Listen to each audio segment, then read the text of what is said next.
हे नाथ नारायण वासुदेवा, श्री कृष्ण गोविंद हरे मुरारी।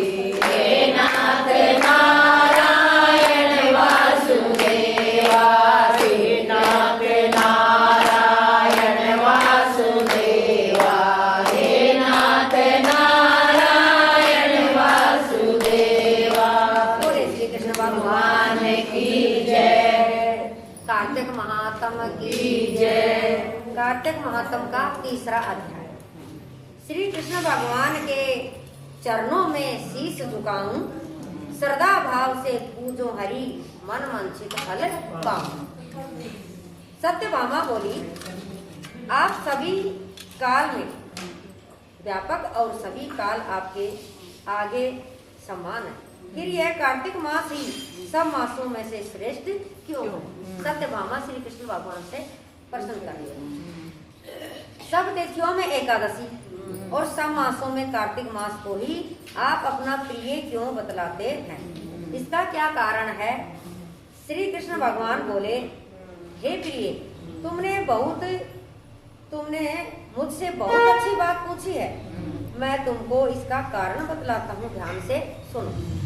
इसी प्रकार एक बार महाराज बैन के पुत्र राजा पृथु ने प्रश्न के उत्तर में देव ऋषि नारद से प्रश्न किया था और श्री नारद जी ने उसे कार्तिक मास की महिमा बतलाई थी।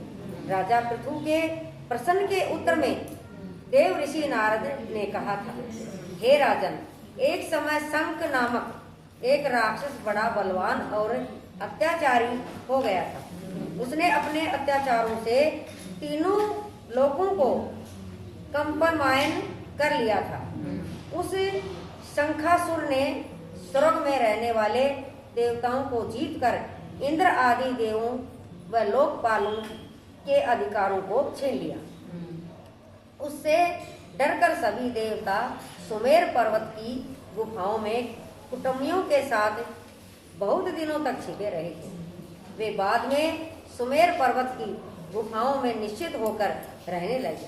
उधर जब शंख को पता चला कि देवता आनंद से सुमेर पर्वत पर रहने लगे हैं, तो उसने सोचा कि ऐसी कोई विशेष शक्ति जरूर है जिसके कारण अपना अधिकार छीन जाने पर भी देवता बलवान होते हैं। यह सोचते सोचते वह इस परिणाम पर पहुंचा कि वह सब वेद मंत्रों के बल से ही बलवान हो रहे हैं। अगर इनसे वेद छीन लिए जाएं तो वह अपने आप निर्मल हो जाएंगे। देव ऋषि नारद बोले, ऐसा सोचकर शंखासुर भगवान विष्णु को सोते हुए देखकर सत्यलोक में वेद चुराने के लिए पहुंचा। उसको आता देखकर भगवान विष्णु ने उसकी नियत जानकर उसके डर के कारण बीज मंत्रों के साथ समुद्र के जल में छिप गए। शंख भी वेद मंत्रों तथा बीज मंत्रों को ढूंढता हुआ समुद्र में प्रवेश हो गया, लेकिन न तो उसको वेद मंत्र मिले और न बीज मंत्र। जब शंख समुद्र से निराश होकर वापिस लौटा तो उस समय श्री ब्रह्मा जी पूजा की सामग्री लेकर जब देवताओं के साथ भगवान विष्णु की शरण में पहुंचे और भगवान को गहरी नींद से जगाने के लिए गाने बजाने लगे और धूप गंध आदि से बार बार उनका पूजन करने लगे। धूप दीप नवेद आदि अर्पण करने पर भगवान की निद्रा भंग हुई और वह देवताओं सहित श्री ब्रह्मा जी को अपनी पूजा करते हुए देखकर बहुत प्रसन्न हुए और उनसे कहने लगे, मैं आप लोगों के इस कीर्तन और मंगलाचारण से अति प्रसन्न हूँ। आप अपना अभिष्ट वर मांगिए, मैं अवश्य प्रदान करूँगा। जो मनुष्य आषाढ़ शुक्ल पक्ष की एकादशी से देव श्योनी एकादशी तक ब्रह्म मुहूर्त में उठकर मेरी अर्चना करेंगे, वह तुम्हारी तरह मेरे प्रसन्न होने के कारण सुख को प्राप्त करें। जो पाद, अर्घ्य, आचमन और जल आदि सामग्री आप लोग मेरे लिए लाए हैं, वह अत्यंत गुणों वाली होकर आपका कल्याण करे।